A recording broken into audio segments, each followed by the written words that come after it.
అందరికీ నమస్కారం.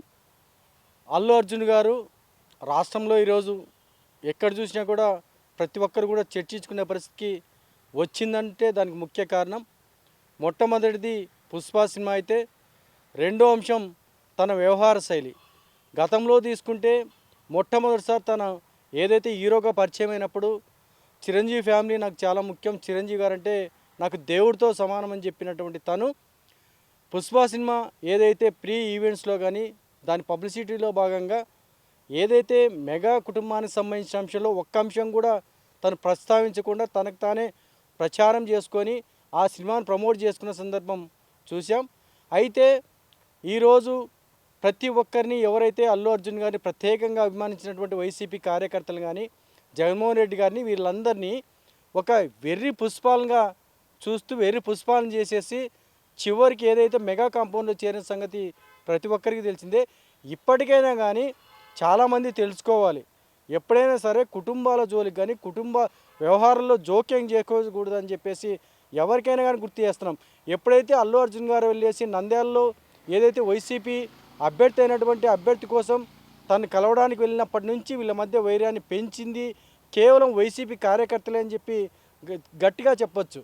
వాళ్ళు జోక్యం చేసుకోవడం వల్ల రోజు రోజుకి మరింతగా వీళ్ళ మధ్య ఏదైతే ఇబ్బందికరమైన పరిస్థితులు ఎదుర్కొంటూ ఎవరికి వాళ్ళుగా ఎవరి కాంపౌండ్లో వాళ్ళు ఉంటూ చివరికి ఈ విధంగా జరిగింది. అయితే పుష్ప సినిమా రిలీజ్ సందర్భంగా 4వ తారీఖున ఆ రోజు జరిగినటువంటి ఘటనలో ఒక రేవతి అనే ఒక మహిళ చనిపోవడం, ఆ తర్వాత అక్కడే తన కుమారుడు కూడా పూర్తిగా గాయాల పాలవడంతో పూర్తిగా పరిస్థితులే మారిపోయినాయని చెప్పొచ్చు. ఎందుకు ఆ మాట చెప్పొచ్చు అంటే, ఆ తర్వాత జరిగిన ఘటనలో అల్లు అర్జున్ గారిని ఏకంగా జైలుకే పంపించి ఒకరోజు ఉండాలంటే ఉండాలని చెప్పేసి పెట్టిన సందర్భం కూడా చూసాం.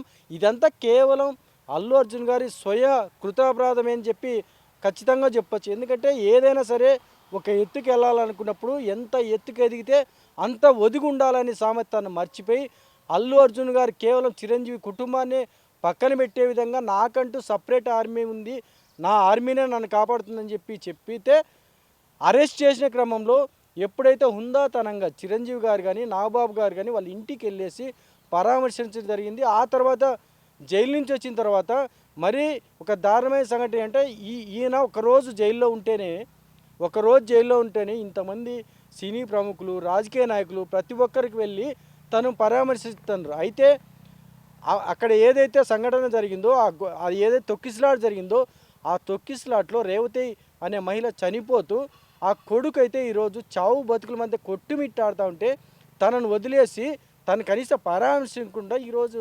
ఇటువంటి పరిస్థితి తీసుకొచ్చి తను పరామర్శకి వెళ్తూ ఉన్నారు. నిజంగా ఈరోజు నవ్వుల పాలయ్యే పరిస్థితి వస్తుంది సిలిండర్ మొత్తం. ఒక్కరోజు జైల్లో ఉంటేనే ఇంతమంది వెళ్ళి తను పరామర్శిస్తూ ఉంటే, ఒక బాలుడు చావు బతుకుల మధ్య కొట్టుమిట్టాడుతుంటే ఆ కుటుంబాన్ని ఎవరైనా సరే పరామర్శకు వెళ్ళిన సందర్భమైనా ఉందా అని చెప్పేసి ప్రశ్నిస్తూ ఉన్నాం. ఇది కరెక్ట్ కాదు.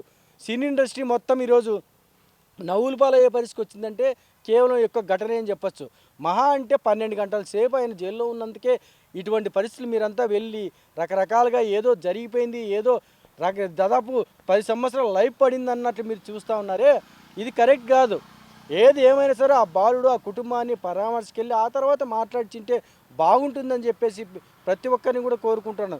నవ్వుల పాలు కాకూడదు మరొకసారి ఇండస్ట్రీ అనుకుంటే ఇటువంటి ఘటనలను కొన్ని చూసి చూడనట్లు వెళ్ళాలని చెప్పేసి కోరుకుంటూ, అదేవిధంగా రేవతి కుటుంబాన్ని ప్రతి ఒక్కరు పరామర్శకు వెళితే బాగుంటుంది. ఆ విధంగా వెళ్ళకోకుండా ఈ విధంగా చేయడం అయితే కరెక్ట్ కాదు. మరీ ముఖ్యంగా వైసీపీ నాయకులకి కార్యకర్తలకి కొన్ని గుర్తు చేస్తున్నాం. ఎప్పటికైనా కుటుంబంలో ఎవరైనా సరే జోక్యం చేసుకోకూడదు. జోక్యం చేసుకుంటే ప్రతి ఒక్కరు ఎర్రి పుష్పాలుగా మిగిలిపోతారని చెప్పి అల్లు అర్జున్ గారి ఘటనే గుర్తు చేస్తూ ఉందని తెలియజేస్తూ, ఏది ఏమైనా సరే అల్లు అర్జున్ గారు ఎప్పటికైనా సరే ఆ కుటుంబం అన్నప్పుడు కలిసిపోతారు కాబట్టి ఏదైనా వాళ్ళ మధ్య గ్యాప్ పెట్టేసి ఏదో రాజకీయంగా లబ్ధి పొందాలని చూస్తే మాత్రం కరెక్ట్ కాదు. ఎందుకంటే చిరంజీవి గారు కానీ అదేవిధంగా నాగబాబు వీళ్ళు ఎంతో హుందాతనంగా వ్యవహరిస్తూ ఉంటారు. ఏది ఏమైనా సరే వాళ్ళు మౌనంగా ఉన్నారు. ఎంత మాట్లాడుతున్నా ఏం చేస్తూ ఉన్నా చివరికి తనే వెళ్ళి వాళ్ళ కాళ్ళ మీద పడే పరిస్థితి వచ్చిందంటే తన శక్తియుక్తులు ఇప్పటికైనా తెలుసుకోండొచ్చు. అల్లు అర్జున్ గారు ఇంకొకసారి చిరంజీవి గారి కుటుంబాన్ని తక్కువ చేయాలనో లేకపోతే వాళ్ళు ఇంకో రకంగా ఏదైనా చేయాలని చూస్తే నీ గోతులో నువ్వు దొక్కున్నట్లే, నీ గుంతలు నువ్వు దొక్కున్నట్లే అని చెప్పి అల్లు అర్జున్ గారు గుర్తు చేస్తూ, నువ్వు ఏదేమైనా పెద్ద చిన్న అని గౌరవం ఉంటే రేపొద్దున భవిష్యత్తులో బాగుంటుంది తప్ప, లేకుండా ఇదే విధంగా నువ్వు వ్యవహరిస్తే మాత్రం రానున్న రోజుల్లో మరింతగా ఇబ్బంది పడే పరిస్థితి వస్తూ ఉంటుంది. ఆ కేసు విషయం తీసుకుంటే మధ్యంతర బెయిల్ కేవలం 4 వారాలు మాత్రమే ఇచ్చింది. ఆ తర్వాత కేసు విచారణ సాగుతూ ఉంటుంది.